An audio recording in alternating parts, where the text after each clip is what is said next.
It was maybe 25, 30 years ago when I first heard someone say, "Who are the Beatles?" Look, I get it. There's a lot of media out there. It takes time to go through it all. Even with the internet, I can't expect a 20-year-old to know everything. But man, that made me feel old before I'd even hit 30. Hi, I'm Irene, and this is Inkworks, where I chat about stuff while showing my art process. For instance, here's my concept sketch for this piece. It's messy and overly busy looking, but don't worry, I streamlined the design quite a bit during the inking stage, so the painting turned out better than you might expect. In this session, I'm trying Mead & Brand watercolor paper for the first time. Producer Mike gifted it to me for Christmas, and I couldn't wait to give it a spin. Give it a spin may refer to playing records, but it also might be a variant of take it for a spin, as in test driving a car. But I'm going to talk about records later on. For now, just know that the paper is 100% cotton, 140-pound weight, and hot pressed. Hot pressed means it has a smooth surface, opposed to cold pressed, which has a subtle to pronounced texture. I like having both types on hand, but I specifically like hot pressed for the line and wash technique used for this project. To touch on our ongoing lawn critter saga, we have a fresh batch of backyard squirrels. They showed up about 6 months ago, all scrawny and skittish, a far cry from the brazen "knock knock, we're here for the nut deal" bunch we'd gotten to know over the previous few years. So I think of these new guys as the next generation. Well, apparently they don't understand the assignment, because instead of grabbing a nut, parking their little butts on our deck furniture, and munching away for our entertainment, they have the audacity to run off with the loot and disappear for extended periods. You might be wondering, but Irene, isn't the whole point to do a good deed with no strings attached? Maybe, but that doesn't mean I don't feel cheated. Unwritten agreements and all that. Yeah, it's finally happened. I've become that old person yelling and shaking their fist at clouds. Yours sincerely, wasting away. Confession, I spend too much time playing those free mobile games. It's mostly harmless, I think, but there are times when I really want to wash the ick off afterward. And that's due to the unsavory in-app ads, like the one showing a royal running through a maze while getting buried under broken pottery. But that's not the worst of them, because I keep getting bombarded with cartoons of pregnant women getting kicked to the curb, abandoned, and freezing to death on the street. It's like falling into the dark corners of the web in the middle of a merge or match game. Does anyone else know what I'm talking about? Or am I simply playing the wrong games? Won't you please, please help me? For this design, I included iconography of peace and love. A part of why I made this was to counteract the stressful stuff going on in the world. For years, nearly every day has felt like I read the news today. Oh boy, am I right? I guess you could call this hippie art, but I did a hippie-themed piece like 6 months ago. Is it too soon to serve up again? Hey, we all want to change the world. Personally, I'm okay with eating last night's leftovers for today's lunch, especially if it's some delicious Japanese curry on rice. As I like to say, help yourself to a bit of what is all around you. S&B golden curry sauce mix? I love you so. but I understand that others feel differently. Producer Mike. Recently, I've been listening to the Beatles a lot. They disbanded soon after I was born, but I grew up listening to their music thanks to my older brother's LP collection. The quote in this piece is from the Beatles, specifically their track titled The End. The song comes from the album Abbey Road from 1969, which was the last album they recorded together. Of course, I'm a fan of the band, but the only Beatles album I bought for my personal CD collection was Abbey Road. So I'm going to say that's my favorite. Well, maybe it's a toss-up between Abbey Road and Magical Mystery Tour. The End is mostly drums and guitars. It's only like 2 minutes long and not even one of my favorite tracks, but it closes with that wonderfully melodic line, which makes it so memorable. So, being a Beatles fan, I watched the movie yesterday, and I was disappointed. Oh, I love that so much of their music was included, but beyond the fantastical premise, I found the story mostly uninteresting. I can mark my different life stages with how important music was to me at the time. As a child, music was just fun. If I could bounce to it, I was happy.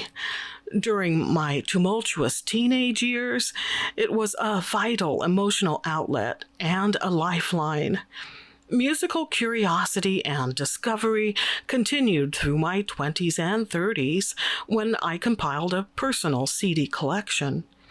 In my 40s, I had to part with a lot of my possessions. While I sometimes missed having good audio equipment, music just wasn't a high priority anymore. Now, in my 50s, new music isn't really on my radar. I'm mostly content to revisit old favorites on YouTube. Who knows where I'll be on my musical journey when I'm 64? That said, I've been obsessed with a song titled As It Was for the past year, ever since I first noticed it. And by obsessed, I mean playing it on loop, searching for live and cover versions, and repeatedly humming it in the kitchen. It's by some guy named Harry Styles. Ever heard of him? I only noticed As It Was because a radio station was giving away a Disney cruise. So I tuned in to enter several times a day for 2 weeks. Actually, I left the tab open to have some background music, and since they played that song multiple times a day, I was stealth hooked. Watching the official music video cemented the song in my psyche. That's right, I swung hard for a free vacation, and all I got was this earworm. All of this reminds me of some of the amazing things we can thank the British for.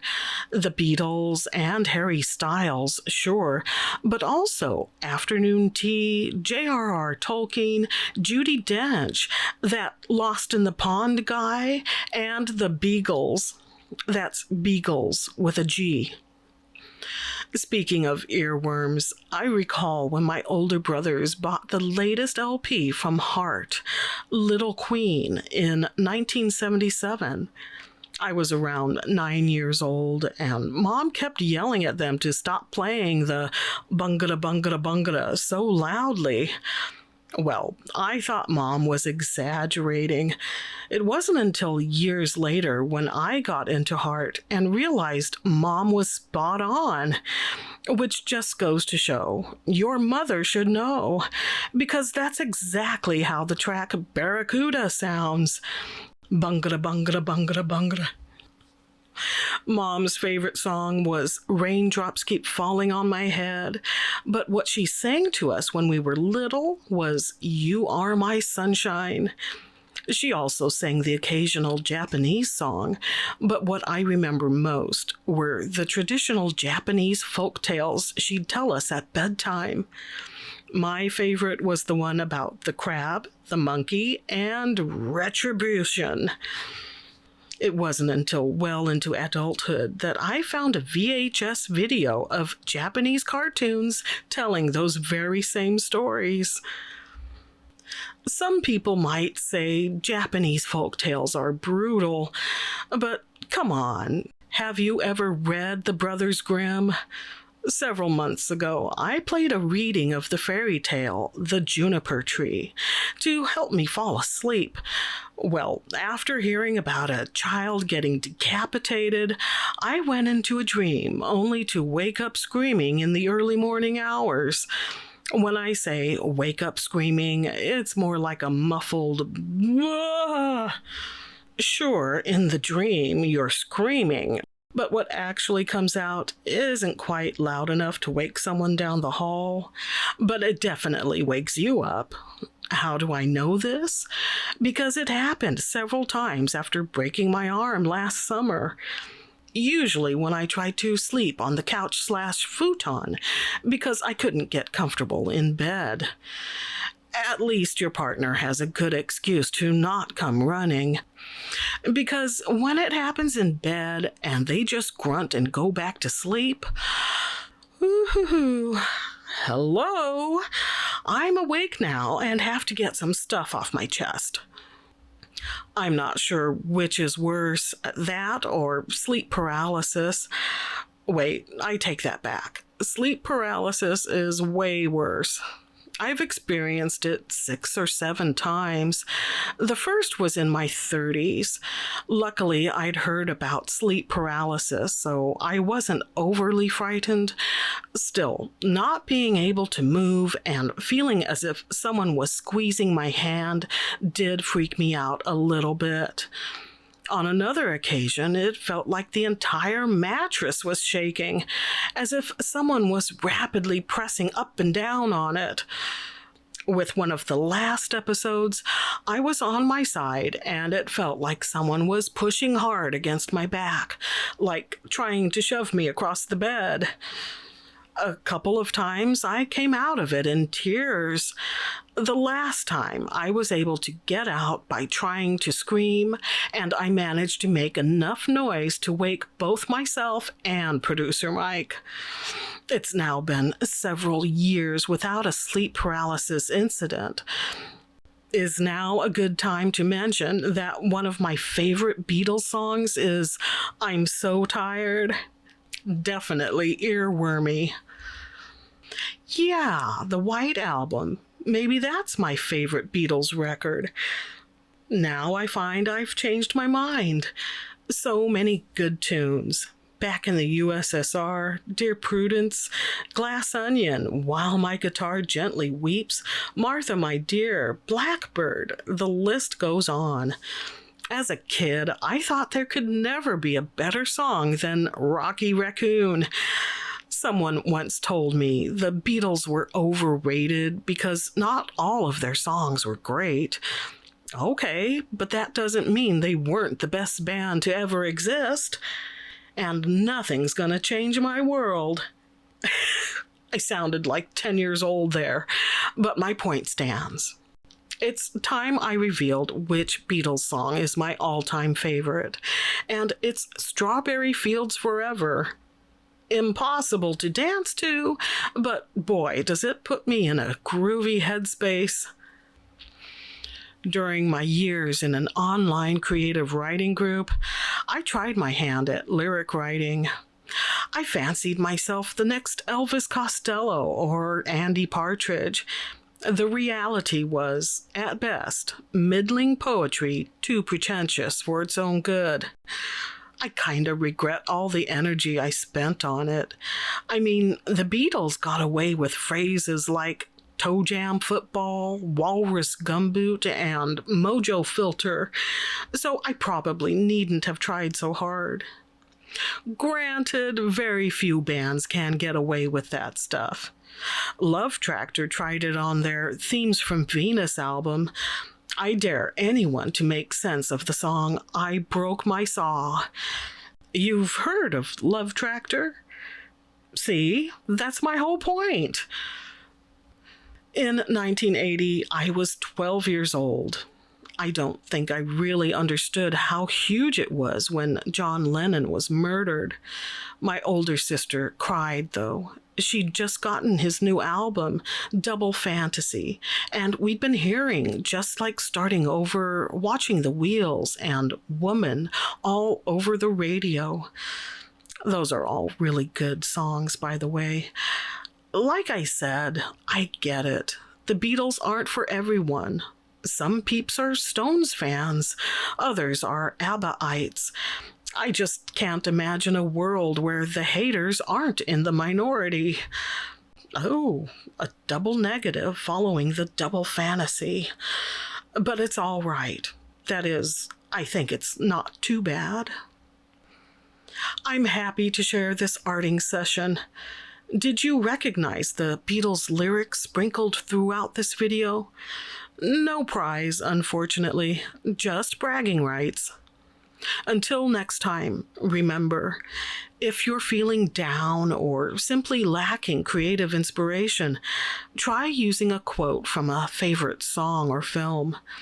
Because even if the art turns out less than brilliant, at least the words will lift you up. And stay artsy, my friends.